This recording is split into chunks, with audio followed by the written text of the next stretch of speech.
ولكن هنتكلم بقى بمنتهى الامانه والمصداقيه والضمير.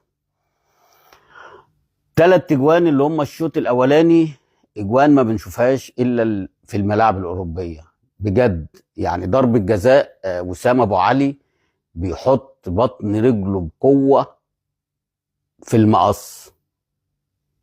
الحاجات دي ما بنشوفهاش الا بره، ما بنشوفهاش هنا.